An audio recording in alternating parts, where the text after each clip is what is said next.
In the Old Testament book of Daniel, chapter 3, I'm reading verses 16 through 19 and verses 24 through 26. The Old Testament book of Daniel, chapter 3, verses 16 through 19 and verses 24 through 26. Shadrach, Meshach, and Abednego answered and said to the king, O Nebuchadnezzar, we are not careful to answer thee in this matter. If it be so, our God whom we serve is able to deliver us from the burning fiery furnace, and he will deliver us out of thine hand, O king. But if not, be it known unto thee, O king, that we will not serve thy gods, nor worship the golden image which thou hast set up. Then was Nebuchadnezzar full of fury, and the form of his visage was changed against Shadrach, Meshach, and Abednego. Therefore he spake and commanded that they should heat the furnace 7 times more than it was wont to be heated. Verse 24, then Nebuchadnezzar the king was astonished, and rose up in haste, and spake, and said unto his counselors, did not we cast 3 men bound into the midst of the fire? They answered and said unto the king, true, O king. He answered and said, lo, I see 4 men loose, walking in the midst of the fire, and they have no hurt, and the form of the 4th is like the Son of God.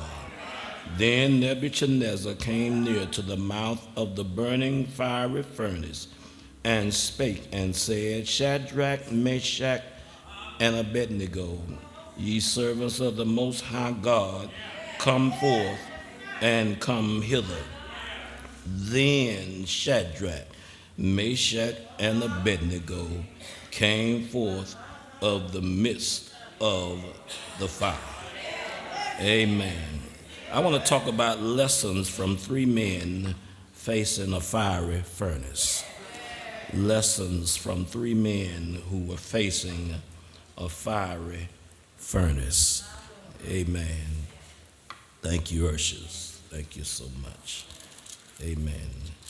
When you get to the book of Daniel and begin reading, you note that already the Babylonian captivity is in progress. Just like God told the children of Israel, because of their sinful ways, that he would bring judgment upon them and allow them to be carried away captive into the land of Babylon. And when you get to the book of Daniel, you'll discover, you will find that there were certain ones of the children of Judah who had been selected, who had been picked to serve in the king's palace. These who had been selected would receive special training. They would be taught the Chaldean language. They were people, they were men who were gifted and talented, men of wisdom and knowledge and skill. And among those, we find 3 of these Jews are mentioned in this 3rd chapter of the book of Daniel. When you look at them, we see that though they had Jewish names, now that they are in Babylon, they have now been given Babylonian names. First of all, there is Hananiah, whose name was changed to Shadrach. There was Mishael, whose name was changed to Meshach. And then there was Azariah, whose name was changed to Abednego. This 3rd chapter opens by telling us that these 3 young men have been promoted in the land of Babylon to a certain degree along with their brother and friend Daniel. And the record tells us in this third chapter that King Nebuchadnezzar has set up a golden image. There's much speculation about this golden image that the king had erected. Some said that it was just another image that he set up for people to worship, while others believe that this image was shaped and made in the form of himself. Nevertheless, he had this golden image made and erected in the plain of Dura, there in Babylon. The king, therefore, would have all of his officers, all of his special people who held position, who he had exalted, who he had placed in special positions, to come before his golden image on a set day. And when the music began to play, that everybody was to bow down and worship his golden image. And all who refused to bow to this golden image would be cast into the burning fiery furnace. And my brothers and sisters, it was in this group of people who had been commanded and selected to come and bow before this image that we see Shadrach, Meshach, and Abednego. They were among those who were commanded to bow to this image. But as we read on in this third chapter, we see that there are now charges against them. These three have been brought before the king, and the charge was they would not bow. Now, these charges that were brought up against these three, my brothers and sisters, they did not deny. They did not say they lying on us. They did not say the accusations were not true. But they admitted that they would not bow. And oh, my brothers and sisters, as a result of their refusal to bow, they would be sentenced to the burning fiery furnace. And oh, my brothers and sisters, many of you have read the story and you know the outcome. Now, what I want to point out here is that these three, Shadrach, Meshach, and Abednego, teach us something about working together as a team. They teach us how to be a team. They teach us something about togetherness, about teamwork. My brothers and sisters, they all three were a team. Yes, and the record lets me know they worked together. Teamwork is a necessity. My brothers and my sisters, the Bible time and time again teaches us the importance of working together as a team. When you read in Exodus, the 17th chapter, when the children of Israel had come under attack by the Amalekites, scripture says that Moses told Joshua, choose us out some men, go out and fight against Amalek. And he said, and I will stand on the top of the hill with the rod of God in my hand. And scripture says that as long as Moses held up the rod, that Israel was winning the battle. But his hands got tired. He's over 80 years old. But even at that, you can still just hold up your arms for so long. And when he let his hands down, the enemy began to win. Well, there was some folk who noticed that he needed some helpers. And scripture says that Moses held up his hand. His brother Aaron got on one side, and and a gentleman by the name of Her got on the other side. And as a team, they helped him to hold up his hands. And Israel was able to win the battle. There are some battles in life you can't win unless you learn how to work together as a team. In Mark chapter 2, the Bible tells us that Jesus was in a house in Capernaum. And there came 4 men bringing a paralyzed man on a stretcher to get the man to Jesus. And the crowd stood in the way. But they decided to go up on the housetop. And they tore off the roof and they let the man down to Jesus. And as a result of this, Jesus saw their faith and he healed this paralyzed man. Now what I want you to see is the 4 that brought him worked together as a team. They worked together as a team to get this man to Jesus. It takes teamwork to get people to Jesus. When you read in the book of Nehemiah, you will find that Nehemiah had the awesome task of rebuilding the wall around Jerusalem. But the record says he didn't do it by himself. He got others to work with him. And they worked together as a team and successfully rebuilt the wall around Jerusalem. In Acts 27, Paul and prisoners and soldiers were on a ship that were in the midst of a storm. And there were some sailors, some shipmen who were thinking about abandoning ship. And Paul knew that if those shipmen left them, they wouldn't have anybody to help with the ship. So he said to the centurion, except these abide in the ship, we won't be able to make it through this storm. In other words, we need to all work together to get through this storm. I'm trying to get us to see teamwork is a necessity. Yes, even ants teach us something about teamwork. Proverbs 6 said, go to the ant, thou sluggard, consider her ways and be wise. Ants got sense enough to work together. One ant can find a crumb that's too large for her to carry. She'll get word to other ants and they all surround that crumb.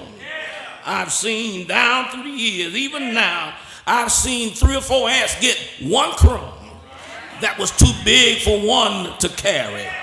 And they worked together to get that crumb back to anthill.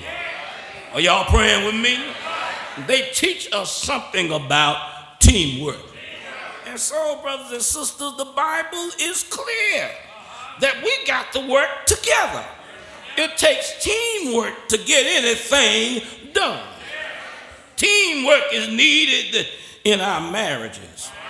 Yes, the husband and wife got to work together. Am y'all praying with me? Yes, Aquila and Priscilla was a team. They worked together. Yeah, as a matter of fact, Jesus said when a man and a woman come together in marriage, they are no more twain, but they are to be one.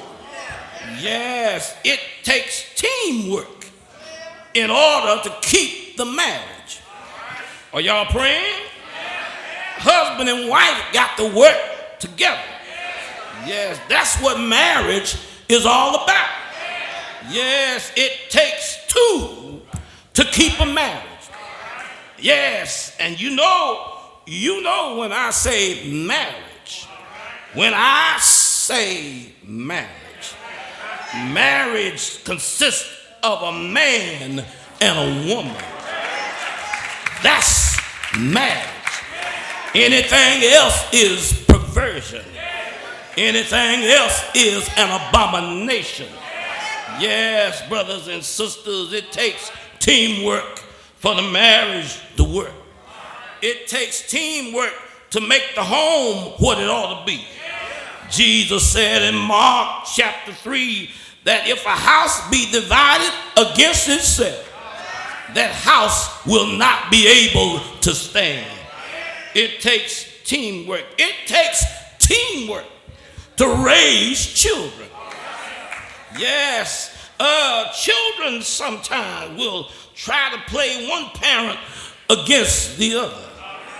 If daddy say you can't go, they'll get with mama and butt up to mama, and mama say yeah. Then when the child get ready to walk out the door, they say, where you going? Mama said I can go. I said you can't go. And then you got a little issue between mama and dad. Mom and daddy need to be on the same page. Y'all ain't praying with me. Yes, it takes both to raise the children. Yes, it takes teamwork. Child don't just need mama only. They need daddy too. Son needs to see a father in the house, a father figure in his life to teach him how to go from being a boy to being a man. Daughters need to see mama showing her how to be a woman when the time comes, teaching her how to love her husband, how to treat a man. Y'all ain't praying with me. Just like daddy's got to show the son how to treat a wife, how to love a wife, how to be there for his wife, how to talk right to his wife. Yes, they need to be a team to raise the children. The church is about teamwork. I ain't about to try to do nothing by myself. It takes all of us working as a team. We got to work together. It takes more than the sopranos to sing. We need some altos and some tenors. We got to work together. We need ushers. Everybody is somebody. It takes us all working together as a team. In our community, we need teamwork. Lest I hold you too long, these three teach us something about teamwork. They teach us something about standing together. Well, first of all, look at them. They were together in their stance. Look at verses 8 through 12 when they were brought up on these charges. Notice they said, Your Majesty, we refuse to bow. Now notice when time came for the people to bow to the image, that somebody noticed that these three were still standing. And I need to tell you, when you take a stand, somebody will notice it. Somebody will see when you take a stand for what's right. Yes, it means everything that we learn how to take a stand together. When King Uzziah went into the temple to offer up incense to do the job of a priest, the Bible said 80 priests stood against him and said that it's not your role, that's not your responsibility to offer up incense. That's the duty of the priest. And they stood against him together. And oh, brothers and sisters, not only did they stand, but God stood with them. God allowed leprosy to appear in Uzziah's forehead, and he rushed out of the temple. When you stand up for God, he'll stand up with you. Am I right? Yes, we need to understand how to take a stand together. Yes, all three of them stood together. They were together in their standing. They refused to bow because of their faith in God. They said, we serve the true and living God. And oh, if you really have faith in God, you will stand up for God. Am I right about it? Yes, they had a standard to stand on. And the standard that they stood on would not allow them to bow to this golden image. And oh, brothers and sisters, there ought to be some things you ought to stand for. Yes, you ought to stand for what's right. You ought to stand for that God requires of you to stand for. Am I right about it? So we see them together in standing. But then secondly, they were together in speaking. Notice in verses 16 through 18, they responded by saying, oh, Nebuchadnezzar, there's no need for us. There's no need for us. We are not careful to answer thee in this matter. We don't see the need to answer you in this matter. For our God, whom we serve, is able. And if it be so, he will deliver us from your fiery furnace. And one way or another, he gonna deliver us out of your hand, O king. But if he don't, we still not gonna bow to that image. They were together in speaking. Now notice the Bible does not specify which one did the talking. But one of them said, we are not careful to answer thee in this matter. Only one did the talking, but they all three were together in what was being said. Are y'all listening to me? Yes, we got to be together in what we say. Yes, we have to be together. This is what Paul was talking about in 1 Corinthians 15 when he says, I don't come preaching to you some new doctrine, but I give to you the same thing that was given unto me. He said how Jesus died for our sins. He was buried, but early the third day, he rose from the dead. He said it's the same story. And brothers and sisters, listen, we don't have time to hear some new strange gospel.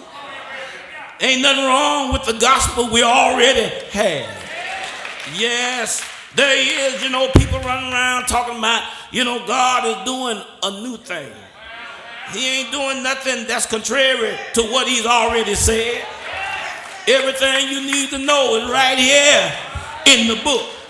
There's no extra biblical revelation. Everything we need is right here in the Bible. And we need to stick with what the Bible says. Are y'all praying with me? Yes, we need to be together in our speaking. Be together when it was time for Joshua to lead the children of Israel into the land of Canaan. The Lord told Joshua, said, this same book that Moses has written, which is my law, shall not depart out of your mouth, but you are to meditate on it day and night, and observe to do according to all that is written therein. Moses had the book, but he left it with Joshua, and Joshua had to preach from the same book. Are y'all listening to me? Anytime somebody come preaching something that ain't in the book, you need to turn a deaf ear, because we got to preach from the same book, same Bible, about the same Jesus, going to the same heaven, telling folk to avoid the same hell. We got to preach the same thing. Got to be together in our speaking. Joshua said, as for me and my house, we gonna serve the Lord.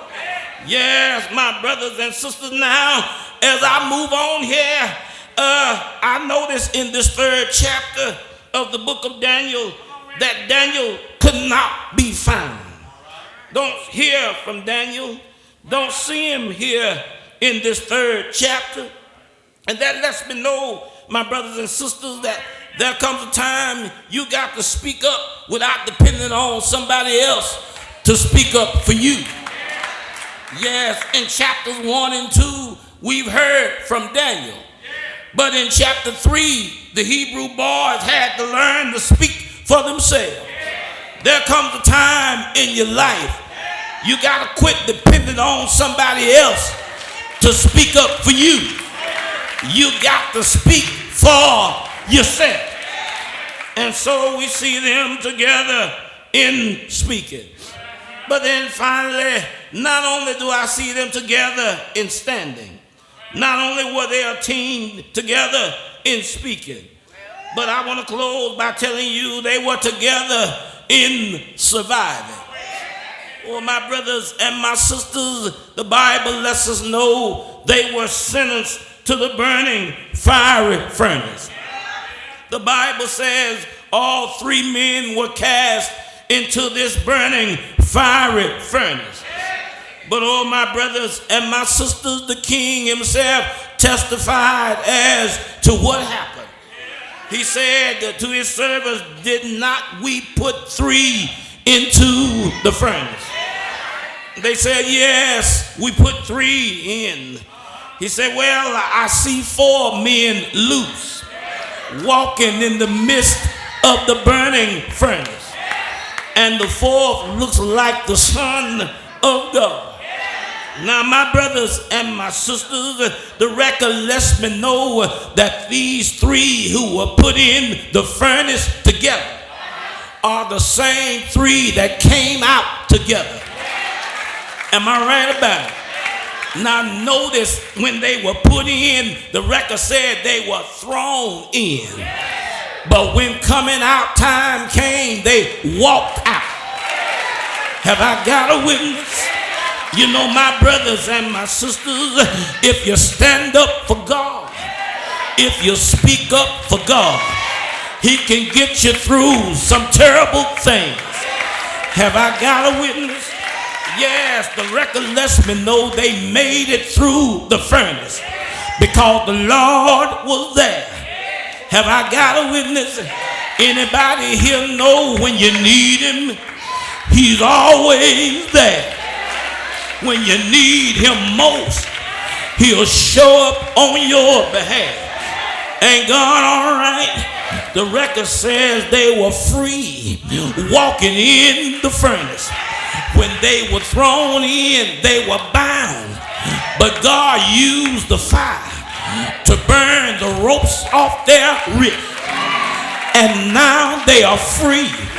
Have I got a witness? Anybody here know God is able to set you free? Whatever has you tied down, He got the power to set you free. Ain't God all right? Anybody here know anything about being free? Ain't God all right? The Lord has the power to set you free.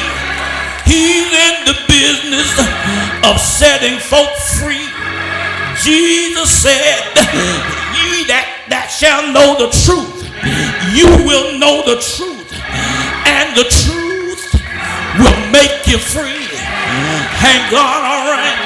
The Bible says, where the Spirit of the Lord is, there is liberty. Ain't God all right? He's able to set you free. Free. I'm free. Have I got a witness? I'm free to give my own testimony. I'm free to worship God like I need to. I'm free to praise Him as much as I need to. I'm free to say amen. I'm free to lift up holy hands. I'm free to walk in righteousness. I'm free to tell somebody how good he is. I'm free. Anybody here glad you're free? No longer bound by the shackles of sin. Jesus set me free. Ain't God all right? Well, not only were they free, but the Bible says they were doing fine, because the scripture said they were walking around loose in that furnace. Ain't God all right? And you know, my brothers and sisters, the very thing that had you down, when God get in it, you can walk your way through it. Ain't God all right? Anybody here know that Jesus makes the difference when he shows up in your situation? Ain't God all right? And when they came out the furnace, they didn't look like what they had been through. Ain't God all right? Anybody here know he's able to bring you out your situation? And when you come out, you don't even look like what you've been through. Ain't God all right?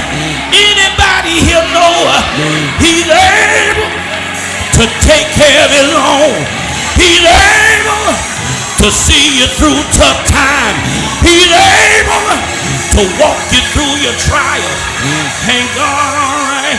Well, I'm through here, but I gotta close by saying, is there anybody here that's got a made it through story? Is there anybody here got a made it through testimony? Is there anybody here that don't mind telling somebody, it got hard for me, it got dark in my life, it was tough on me, but by the grace of God, I made it through? Is there anybody here? You got a made it through story. The doctor said you wouldn't make it, but you made it through. Somebody told you you'll never amount to anything, but you made it through. You were sick as could be, but you made it through. You lost that good job, but you made it through. Bills piled up, but you made it through. You lost your car, but you made it through. Ain't God all right? You lost your loved ones, didn't think you could make it through, but by the grace of God, you made it.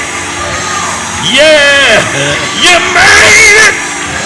We made it. We made it through. Ain't God all right? Like the songwriter said, through many dangers, toils and snares, I've already come. It was grace that brought me safe thus far, and grace will lead me on. Yeah, oh, yeah. I made it. I made it. I had a hard time. I made it. Was sick as could be. I made it. Had to go through the valley, but I made it. Mountain was high, but I made it. Lied on me, but I made it. Tried to bring me down, but I made it. I made it. I made it. Anybody can say, I made it.